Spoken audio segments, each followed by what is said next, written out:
peminat kopi pandan itu lebih banyak daripada kopi cappuccino. Akhirnya perusahaan itu memilih untuk memproduksi lebih banyak kopi cappuccino daripada kopi pandan.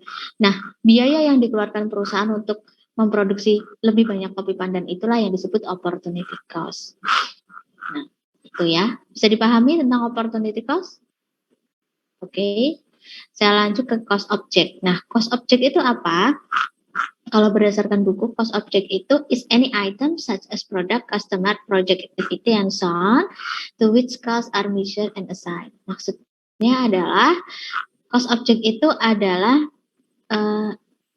bisa kegiatan, bisa item produk, bisa aktivitas terserah yang menyebabkan perusahaan itu mengeluarkan biaya tersebut. Jadi kalau tadi opportunity cost, kalau cost object itu adalah misal aktivitas produksi untuk memproduksi kopi pandan tadi yang saya jelaskan itu adalah cost object. Aktivitas produksinya, ya. Kalau tadi kan kita bicara masalah opportunity cost. Concernnya ke perusahaan mana? Kalau sekarang kita bicara masalah aktivitasnya. Ya. Bisa dipahami perbedaannya? Jadi kayak semacam aktivitas apa yang menyebabkan perusahaan mengeluarkan suatu biaya. Kalau dari contoh saya tadi adalah, berarti aktivitas produksi kopi pandan yang menyebabkan yang menjadi cost object dari biaya produksi di sebuah perusahaan, gitu ya. Nah, apa benar sih biaya yang dikeluarkan perusahaan yang tercantum dalam laporan keuangan itu benar-benar merupakan biaya asli yang dikeluarkan perusahaan? Pada intinya tidak ya. No, tidak ada biaya yang ada di laporan keuangan itu yang 100% murni sesuai kondisi perusahaan. Tapi perlu diingat, it is better to be approximately correct than precisely inaccurate. Jadi angka apa yang tertera di laporan keuangan perusahaan itu memang tidak 100% benar sesuai dengan biaya yang dikeluarkan perusahaan. Tapi mungkin itu adalah angka yang mendekati benar dari apa yang dari sejumlah biaya yang benar-benar dikeluarkan oleh perusahaan. Ya, jadi di sini makanya dijelaskan it is better to be approximately correct, mendekati benar daripada secara terang-terangan salah. Jadi seluruh informasi biaya yang ada di laporan manajemen nantinya atau di laporan keuangan itu sebenarnya not true cost, bukan benar-benar keuangan atau uang yang benar-benar dikeluarkan perusahaan. Contohnya seperti apa, Bu? Seperti biaya penyusutan saja. Misal, sebuah perusahaan memiliki sebuah kendaraan yang disusutkan selama 5 tahun. Kalian sudah diajari penyusutan kan? Di pengantar akuntansi 2? Sudah. Ya. Nah, penyusutan itu kalau kita pakai metode garis lurus ya, misalkan tiap tahun itu sama. Misal tiap tahunnya sebuah kendaraan disusutkan sebesar 3 juta. Pada intinya, apakah benar perusahaan itu benar-benar dalam 1 tahun mengeluarkan uang sejumlah 3 juta untuk misalkan biaya perawatan, biaya bahan bakar, dan lain sebagainya untuk mobil tersebut? Tentu tidak kan ya. Tapi angka 3 juta itu adalah mendekati angka yang sekiranya dikeluarkan perusahaan untuk mungkin keperluan perawatan mobil tersebut atau kendaraan tersebut. Nah, kemudian ada cost assignment. Apa itu cost assignment? Cost assignment adalah cost and effect relationship when assigning cost to cost object.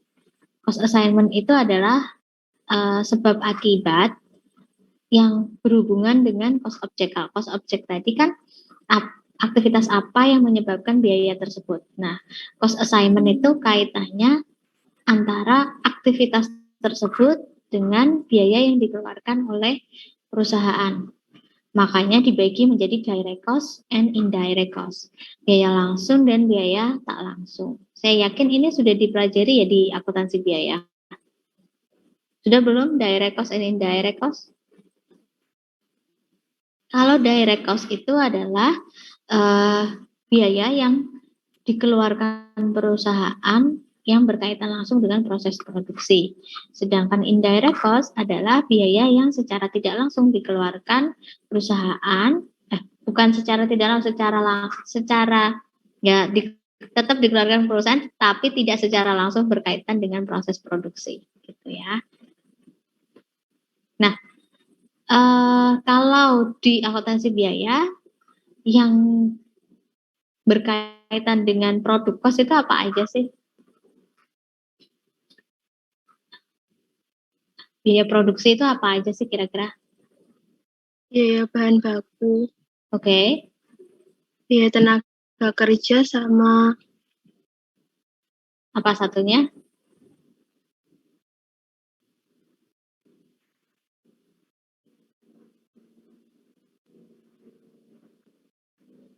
Bahan baku, tenaga kerja, apa satunya?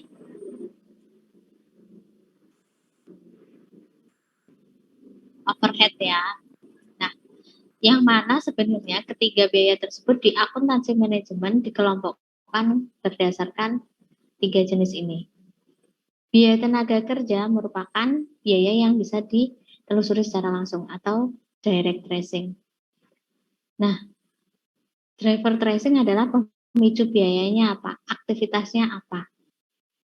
Ya, aktivitas produksi itu tadi. Kemudian ada indirect cost. Apa yang termasuk indirect cost? Salah satunya adalah overhead pabrik tadi, biaya overhead. Nah, sekarang kita mau membedakan antara produk yang berwujud dan produk jasa. Nah, bedanya adalah kalau dari sisi wujud kalian sudah pasti bisa membedakan ya. Kalau produk barang yang ada wujudnya itu kan biasanya ya kayak televisi. Di sini contohnya kayak televisi, burger, apa aja lah yang bisa dilihat atau dirasakan, yang bisa dilihat bentuknya. Nah, kalau yang tak berwujud itu ya jasa tadi.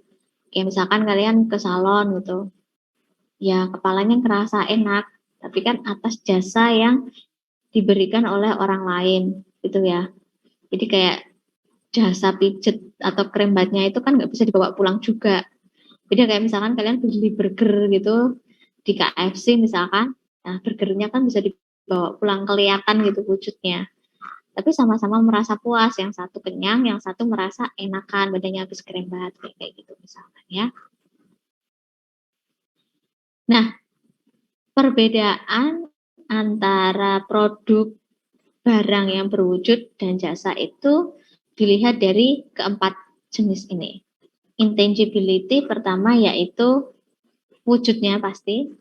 Kemudian perishability adalah cara marketingnya atau pemasarannya. Kan beda ya pemasaran antara produk jasa dan produk barang jadi gitu. Kalau misalkan kita mau jual baju ya berarti harus ada modelnya, kelihatan wujudnya. Nah kalau kita mau jualan jasa, misalkan jasa bersih-bersih rumah, kayak di Kediri itu ada Biklin ya Bu Ati ya. Jasa bersih-bersih rumah di Kediri itu Biklin ya namanya. Jasa bersih-bersih rumah di Kediri itu loh namanya Biklin ya. Ya misalkan kayak yang ada di Kediri itu Biklin itu. Kan marketingnya beda ya. Marketingnya pasti nunjukin hasilnya setelah rumah itu dibersihkan kan gitu. Recording in progress. Nah kemudian ada inseparability. Apa itu inseparability? Ada yang tahu nggak? Kalau heterogeneity itu adalah macam-macamnya ya. Dari sisi macamnya pasti beda ya. Kalau produk berwujud kan pasti ya elektronik, makanan, baju dan lain sebagainya, kendaraan itu. Kalau dari jasa kan macam-macam ya yang bisa meningkatkan kepuasan konsumen, pelayanan kesehatan, kecantikan, kemudian jasa kirim barang dan lain sebagainya gitu. Kalau inseparability apa?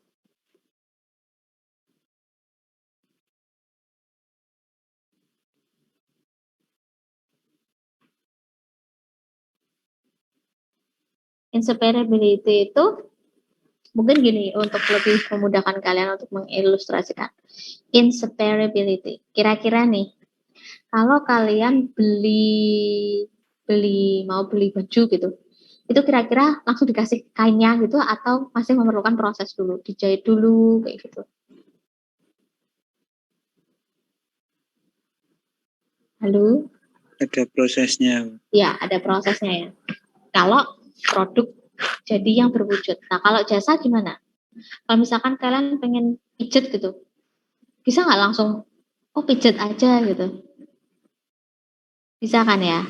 Jadi inseparability itu. Jadi kayak jasa itu bisa dijual lebih cepat terlebih dahulu daripada barang, karena barang kan masih memerlukan proses produksi yang bisa jadi dari raw material atau bahan baku ke produk jadi itu memerlukan jangka waktu yang lama. Nah, kemudian di akuntansi manajemen kita juga yang namanya cost analysis dan internal value chain. Apa itu cost analysis dan internal value chain? Pada pertemuan sebelumnya saya sudah menjelaskan mengenai value chain atau mata rantai.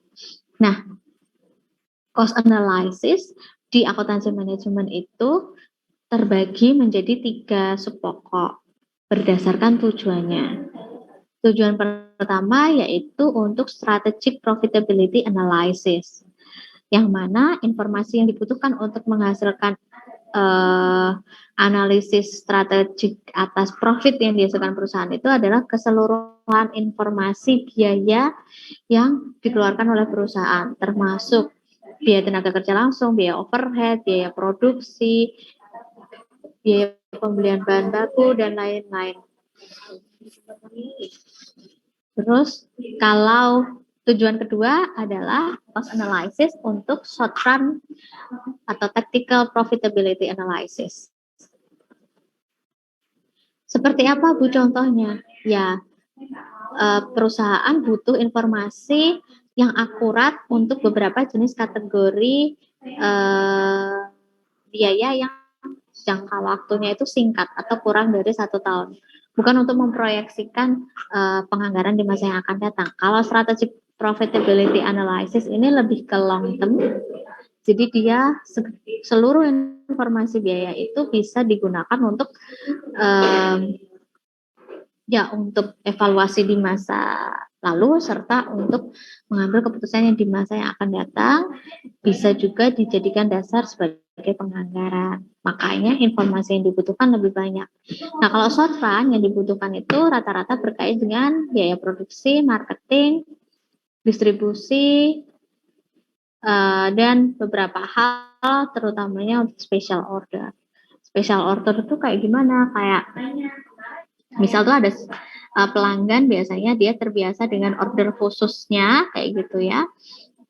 Mereka biasanya kasih spesifikasi khusus gitu yang mana memang perlu treatment khusus dan itu pasti biayanya butuh lebih banyak. Nah, kemudian external financial reporting. Nah, kalau untuk tujuan laporan keuangan eksternal ini hanya mencantumkan production cost. Why? Kenapa cuma kalau untuk external financial reporting kita cuma pakai production cost? Nah, itu nanti tugas yang harus rekan-rekan semuanya cari tahu jawabannya.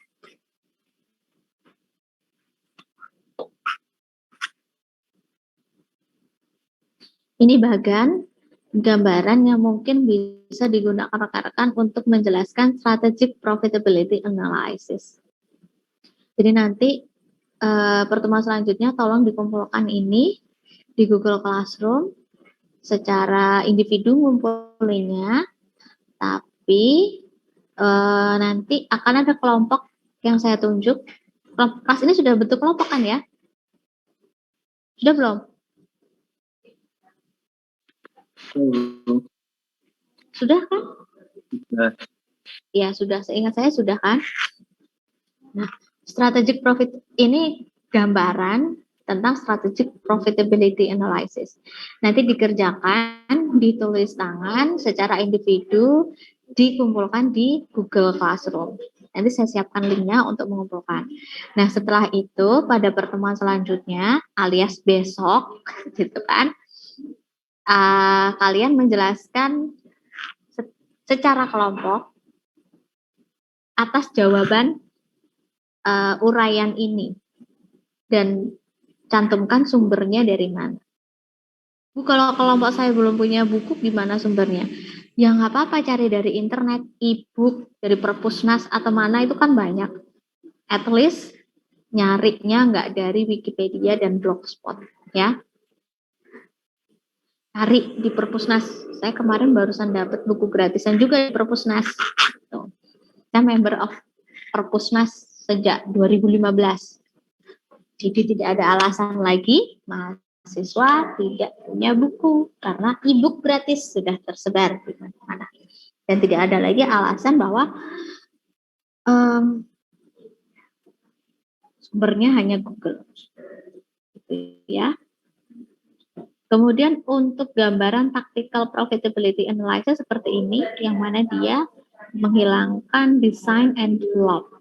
Maksudnya apa? Tolong dijelaskan di rincian tugasnya nanti. Ditulis tangan ya. Kemudian untuk external financial reporting atau laporan keuangan pihak eksternal, itu malah hanya menggunakan informasi tentang produksi saja. Mengapa? Itu yang perlu kalian cari tahu alasannya.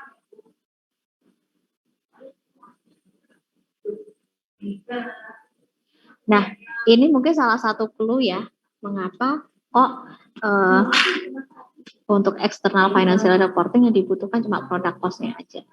Product cost itu sendiri sebenarnya udah terbagi menjadi 3 bagian kan. Tadi kalian udah sebutin. Biaya bahan baku, biaya tenaga kerja langsung, dan overhead pabrik. Yang mana kalau biaya bahan baku langsung itu jelas dapat ditelusuri secara mudah di bagian gudang dan produksi. Direct labor juga, sedangkan overhead ini yang agak susah ditelusuri karena tidak berkaitan langsung dengan proses produksi. Tapi mencakup keseluruhan production cost. Nah, kalau di akuntansi biaya kalian mengenal COGS atau harga pokok penjualan, kalau di akuntansi manajemen kalian akan mengenal hal baru yang namanya COGM atau cost of goods manufacture, harga pokok produksi. Jadi HPP itu ada 2, COGM atau COGS. Kalau COGM, ya Pak. Oh iya, saya ya Pak. Oh iya Pak. Ya.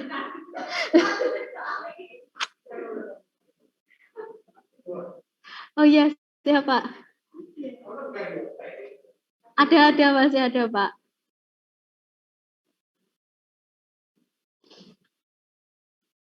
Tadi dengar nggak? Saya masih disuruh bikin teh panas. Di tengah-tengah ngajar suruh bikin teh panas. Oke, tunggu sebentar ya, di pause dulu ya, jangan live ya, saya jangan ditinggalkan ya. Habis bikin teh panas saya itu nanti ke sini lagi jelasin COGM ya. Oke? Siap, Bu. Oke, wait ya.